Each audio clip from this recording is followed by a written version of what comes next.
चलिए दोस्तों, आज हम भिन्नों का जोड़ और घटाव देख लेते हैं, क्योंकि हम सभी जानते हैं कि भिन्न जो है अलग अलग प्रकार के जब भिन्न होते हैं तो उनके जोड़ने और घटाने की जो प्रक्रिया होती है वो अलग अलग होता है। हाँ, यहाँ पर हम बहुत ही सरल से प्रश्नों को बनाने वाले हैं और इस प्रश्न को आप लोग ध्यान से देखिएगा। चलिए, यहाँ पर अगर हमें भिन्न इस प्रकार दिया है जिसमें अंश और हर बिल्कुल संख्या जो है, देखिए सभी संख्या जो है भिन्न भिन्न है, मतलब यहाँ पर ना तो अंश बराबर है ना ही हर बराबर है। हालांकि आपको समझाने के लिए मैंने कुछ ऐसे प्रश्न भी ले लिए हैं जिसमें यदि हर बराबर हो जाए तब उसको हम हल कैसे करेंगे, और उसी में यदि चिन्ह को बदल के दे दिया जाए। यहां पर जैसे ये वाला प्रश्न बहुत ही यूनिक टाइप का है, बहुत ही महत्वपूर्ण प्रश्न है कि भिन्नों में इस प्रकार के अगर भिन्न दिया हो, ठीक है, जिसमें नीचे में देखिए संख्या जो है बराबर तो नहीं है लेकिन इसमें कहीं ना कहीं एक संबंध है और इसमें एक माइनस दे दिया है, एक प्लस दे दिया है, तो इस प्रकार के प्रश्नों को हम कैसे हल करेंगे। तो चलिए हम शुरुआत वाले प्रश्न से हल करते हैं। निश्चित रूप से बच्चों को यदि आपको भिन्नों को जोड़ना और घटाना सिखाना है तो इस वीडियो को बहुत ध्यान से देख लीजिएगा। बच्चों को भी इस वीडियो को देखने के लिए जरूर कहिएगा, ताकि बच्चे जो हैं इस प्रकार के भिन्न हैं उसको जोड़ और घटाव की संक्रिया करने में कोई भी परेशानी ना हो। चलो, जब भी हम भिन्नों को हल करते हैं तो सबसे पहले तो आपको क्या करना होता है, इनका लघुत्तम समापवर्तक एलसीएम निकाल लेना होता है। और इसका यदि हम एलसीएम निकालते हैं तो नीचे संख्या को क्या करेंगे, आपस में इस प्रकार गुना करें कि वो जो संख्या प्राप्त होगा वो इन तीनों संख्याओं से भाग चला जाए, या फिर ये कहा जाए इन तीनों संख्या के गुना में वो संख्या आना चाहिए। तो इसके लिए हम क्या करते हैं, एक बेसिक नियम होता है, छोटे क्लास में बच्चों को समझाया जाता है। जैसे यहाँ पर हम 2 दिया है, हमको 2 दिया है, 5 दिया है, फिर 2 दिया है, तो 21 संख्या से भाग जाएगा, 2 से भाग जाएगा, 2 1 कम 2, यहाँ पर तो 5 भाग नहीं जा रहा है तो यहाँ पर 2 1 कम 2। अब इससे 5 से भाग देंगे तो यहाँ पर क्या हो जाएगा, 1 ही आएगा, ये हो जाएगा, यहाँ पर भी भाग चला जाएगा एक बार और यहाँ पर हो जाएगा 1, ठीक है। अर्थात इन दोनों को हम क्या करेंगे, अब गुना करेंगे, 5 गुणित 2, अर्थात 5 दूनी कितना हो रहा है, 10 हो रहा है। तो यहाँ पर हमारा जो एलसीएम है वो कितना हो रहा है, 10 हो रहा है। अब याद रखिए, यहाँ पर बच्चे गलती करते हैं, आपसे बिल्कुल भी गलती नहीं होगा। देखिए यहाँ पर 2 दिया है ना, तो 2 को हम किससे गुना कर रहे हैं, तो 10 आ रहा है, उसी संख्या से गुना करेंगे उनके अंश के साथ। अर्थात इसके अंश में कितना है, 1 है, और 2 को हम किससे गुना कर रहे हैं तब 10 आ रहा है, तो 2 को हम गुना कर रहे हैं 5 से, तो 5 दूनी 10, अर्थात 2 का गुना हम 5 से कर रहे हैं तब 10 आ रहा है, तो उस 5 का गुना उसके अंश के साथ होगा, तो 1 है तो 5 1 कम 5 हो गया। अब यहां पर आते हैं, 5 का गुना हम किससे करेंगे कि 10 आएगा, क्योंकि इसके एलसीएम 10 है, तो 5 दूनी 10, तो 2 से गुना कर रहे हैं, तो उस 2 का गुना उसके अंश के साथ हमें करना पड़ेगा, तो 3 दूनी कितना हो गया है यहाँ पर 6, जो भी चिन्ह दिया उसको हम लिख लेंगे। यहाँ पर फिर से हम 2 में आ गए, 2 का गुना हम किससे कर रहे हैं, 5 से कर रहे हैं, तभी 10 होगा। यहाँ पर देखिए एलसीएम 10, तो जिससे हम गुना कर रहे हैं, 2 का गुना किससे किया, 5 से, तो इसी 5 का गुना उसके अंश के साथ करेंगे, तो 5 पंचे कितना हो जाएगा, 25 हो जाएगा। तो ये हमारा प्रश्न बन चुका है। अब इसको हमें क्या करना पड़ेगा, हल करना पड़ेगा, मतलब सिंपल से इसको क्या करना है, अब जोड़ना है। तो जोड़ने के लिए हमें क्या करना है, यहाँ पर देखिए, चलो इसको हम इनके साथ जोड़ देते हैं। 25 में 5 जोड़ेंगे तो कितना हो जाएगा, 30 हो जाएगा। 30 में आपको 6 जोड़ना होगा तो कितना हो जाएगा, 36 हो जाएगा। ये हमारा हो गया 36 और ये हो गया 10। अब इसको हम 5 से तो भाग नहीं दे सकते, लेकिन 2 से भाग देंगे, तो 2 पंचे 10, और यहाँ पर कितना आ जाएगा, 2 1 कम 2, है ना, कितना बच गया 1, 2 8 16। अब ये भाग नहीं जाएगा, तो ये हमारा उत्तर हो गया 18, है ना, 18/5। तो दोस्तों इस प्रकार हम क्या कर सकते हैं, भिन्नों को बहुत ही सरल तरीके से जोड़ सकते हैं, ठीक है। ये तो पहला प्रश्न हो गया, तो इसको हम डिलीट कर देते हैं। अब हम देखते हैं दूसरा प्रश्न, ऊपर वाले प्रश्न को ऊपर ले जाते हैं, दूसरा प्रश्न में आ गए। इसको हम कैसे हल करेंगे, अब इन तीनों का हमें एलसीएम लेना पड़ेगा, तो 2 फिर 7 2 और 14, ठीक है, इसका एलसीएम लेंगे।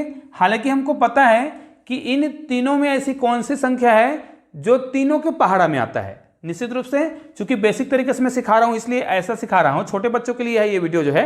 तो अगर छोटे बच्चों को सिखाएं तो हम क्या करें, इन तीनों संख्या का एलसीएम लेंगे, ठीक है। एलसीएम लेने के लिए क्या करते हैं, इस प्रकार लिखते हैं और सबसे छोटी संख्या से भाग देते हैं। तो 7 तो नहीं जाएगा, तो 7 ही लिखेंगे, ये भाग चला जाएगा, 2 1 कम 2, ये किससे भाग जाएगा, 2 7 14। फिर इसको हम 7 से देंगे क्योंकि दोनों में 7 आया हुआ है ना, तो 7 1 कम 7, यहाँ पर तो भाग नहीं जाएगा, ठीक है, यहाँ पर भी 7 1 कम 7। तो हमारे पास कौन कौन सा संख्या आया, 7 गुणित 2, मतलब 7 गुणित 2। तो 7 दूनी 14 जो है हमारा क्या हो जाएगा, एलसीएम हो जाएगा। ठीक है, और इस 14 को हम क्या करेंगे, यहाँ पर लिखेंगे। ठीक है, तो यहाँ पर आ गया 14। अब इसको नीचे को हम क्या कर देते हैं, डिलीट कर देते हैं। ये हमारा हम हो गया काम। ठीक है, अब क्या करेंगे, 7 को आप जिससे गुना करेंगे, देखिए आपको क्या करना है, हमारा एलसीएम कितना आया है, 14 आया है। तो 7 को किससे गुना करेंगे कि 14 आएगा, तो यहाँ पर 7 को अगर हम 2 से गुना करेंगे तो 14 आएगा।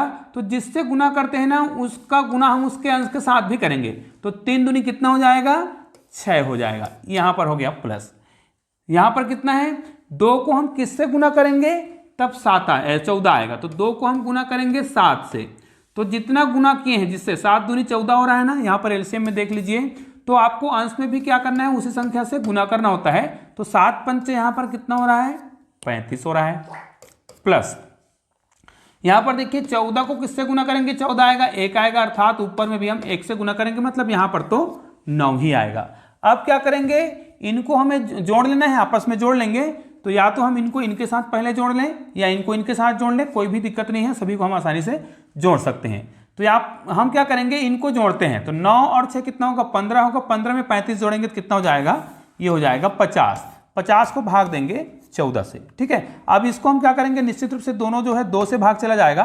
तो यहाँ पर हम 2 से भाग देंगे, 2 दूनी 4 और 2 पंचे 10, और यहाँ पर हो जाएगा 2 सत्ते 14। अब तो ये भाग नहीं जाएगा, तो ये हमारा उत्तर हो गया है। निश्चित रूप से आज हम बहुत ही बेसिक तरीके से छोटे बच्चों के लिए गणित बना रहे हैं, तो बहुत ही आराम से बता रहे हैं, आपको कोई भी समस्या नहीं होगा। आपको इसी प्रकार के और भी वीडियो चाहिए, जैसे भाग का, गुना का, तो आप लोग मुझे कमेंट करके जरूर बता दीजिएगा, ताकि उस टॉपिक पर मैं वीडियो बना सकूं। ठीक है, यहाँ पर देखिए, अब हमने जो प्रश्न लिया है वो थोड़ा से हटके है, इसलिए बोल रहा हूं क्योंकि यहाँ पर देखिए हर में 9 है, यहाँ पर भी 9 है, यहाँ पर भी 9 है। जब भी कोई भी गणित आप जोड़े घटाएं, है ना, जब भी जोड़े या घटाएं, तो आपको क्या करना है, देखिए मैं योग का और घटाव की संक्रिया, आज मैं केवल भिन्नों का जोड़ और घटाव ही बता रहा हूं। यदि आपको भाग की संक्रिया पर वीडियो चाहिए तो मुझे कमेंट करके जरूर बताइएगा, तो मैं उस पर वीडियो बना दूंगा। लेकिन आज देखिए इस प्रश्न को देखिए, यहां पर क्या लिखा है, अगर 5/9 है, 7/9 है और 11/9 है, तो हमें क्या करना होगा, जब भी कोई ऐसी संख्या जिस भिन्न को हम जोड़ रहे हैं या घटा रहे हैं, यदि उसके हर की संख्या बराबर है, हर बराबर है, तो हर में जो संख्या दिया होता है उसको आप लिख लीजिएगा, और अंश में जो संख्या दिया है, अंश में जो संख्या दिया है उसको जिस क्रम में दिया है, जैसे 5 दिया है और प्लस दिया है तो प्लस लिखेंगे, 7 दिया है तो 7 लिखेंगे, प्लस दिया है तो प्लस लिखेंगे, और 11 दिया है तो 11। मतलब जो भी संख्या दिया है उसको उसी क्रम में आपको क्या कर लेना है, लिख लेना है। फिर आपको क्या करना है, इसको आपस में जोड़ देना है। अब बहुत ही आसानी से इसको आप जोड़ सकते हैं। जैसे अगर हम 7 को 5 से जोड़ेंगे तो 7 और 5 कितना होता है, 12। 12 में आपको 11 जोड़ना है, तो कितना आ जाएगा, 23 आएगा, और इसको आप भाग देंगे 9 से। निश्चित रूप से किसी भी संख्या से भाग नहीं जाएगा, तो ये हमारा क्या हो गया है, उत्तर हो गया है। तो यहाँ पर भी हो गया। चलिए अब आखिरी प्रश्न में चलते हैं, जो थोड़ा से अलग टाइप का है, जिसको हमें बनाने के लिए पहले ये देखना होगा कि क्या इसका हम कोई ऐसी संख्या एलसीएम ले सकते हैं जो इसमें दिया है उनसे अलग हो। आपको ध्यान ये देना है, एलसीएम क्या है, लघुत्तम समापवर्त किसे कहते हैं। तो आपको याद रखना है, एलसीएम वह संख्या होता है जो इन तीनों संख्याओं के पहाड़ा में आता है, या फिर एलसीएम इन तीनों संख्याओं से भाग चला जाएगा। तो भाई आप देख सकते हैं, इसमें दिया हुआ है 14 दिया है, 7 दिया है और 28। क्या इन तीनों में कोई ऐसी संख्या है जो इन तीनों संख्याओं से भाग चला जाए? निश्चित रूप से 28। ये जो 28 है ना, वो 14 से ही भाग जाएगा, 7 से ही भाग जाएगा और 28 से ही भाग जाएगा। मतलब ये तीनों संख्या का क्या है, एलसीएम है। अर्थात इस प्रश्न को हम कैसे बनाएंगे, देखिए अब हमें समझ तो आ गया है कि इनका एलसीएम कितना हो रहा है, 28 हो रहा है। ठीक है, अब इसको हम कैसे करेंगे, तो मैंने आपको बताया था कि जब भी आप कोई गणित बना रहे हो जिसमें आपको एलसीएम समझ आ गया है, तो आपको क्या करना है, जो संख्या आपको दिख रहा है, ठीक है, यहां पर देखिए आप 14 को किससे गुना कर रहे हैं, तो 28 आएगा, तो 2 से गुना करेंगे, तो 14 दूनी 28, जो कि एलसीएम। मतलब एलसीएम लाने के लिए हम इस 14 को किससे गुना कर रहे हैं, 2 से गुना कर रहे हैं। तो उसी संख्या को आपको क्या करना होगा, अंश से गुना करना पड़ेगा। तो 13 दूनी कितना हो गया, यहां पर 26 हो गया। अब देखिए यहां पर जो चिन्ह हमको दिख रहा है ना, वो माइनस है, तो आपको यहां पर माइनस ही लिखना है। अब देखिए यहां पर 7 है, तो 7 को हम किससे गुना करें कि 28 आएगा, क्योंकि एलसीएम में 28 है। तो आपको क्या करना पड़ेगा, जैसे 7 को आप गुना करेंगे किससे, 4 से। यहाँ पर देखिए अगर मैं 7 को गुना करूँ 4 से तो 7 चौक 28 आएगा, तो इसके अंश में भी हम 4 से गुना करेंगे तो 9 चौक कितना हो जाएगा जी 36 हो जाएगा। अब यहाँ पर कौन सा चिन्ह दिया है, प्लस दिया है। अब प्लस का चिन्ह दिया है, अब 28 को हम किससे गुना करेंगे, निश्चित रूप से 1 से करेंगे, तो इसके अंश में भी 1 से गुना करेंगे तो हमारा उत्तर यहाँ पर कितना आएगा 5 एकम 5। अब क्या करना है, इसको ध्यान से देख लीजिएगा, ये दोनों संख्या किस रूप में है, ये दोनों संख्या जो है धनात्मक है, तो इन दोनों को हम पहले जोड़ देंगे। तो -36 को हम पहले लिख देते हैं, है ना, क्योंकि बड़ी संख्या है, और 6 और 5 सॉरी 26 और 5 कितना हो जाएगा 31 हो जाएगा, तो यहाँ पर प्लस हो जाएगा 31 बटे यहाँ पर कितना है 28 है। अब देखिए यहाँ पर दो संख्या मिल गया है, एक 31 है और एक 36 है, दोनों में बड़ा कौन है, माइनस वाला संख्या बड़ा है 36 जो है। अब इसको हम घटाएंगे तो 31 में अगर हम 36 में 31 को घटाते हैं तो हमारा उत्तर कितना आएगा 5 आएगा, 5 बटे 28 आएगा। लेकिन दोनों संख्या में कौन सा संख्या बड़ा है, निश्चित रूप से ऋणात्मक वाला संख्या बड़ा है, तो हमारा उत्तर किस रूप में आएगा, ऋणात्मक आएगा।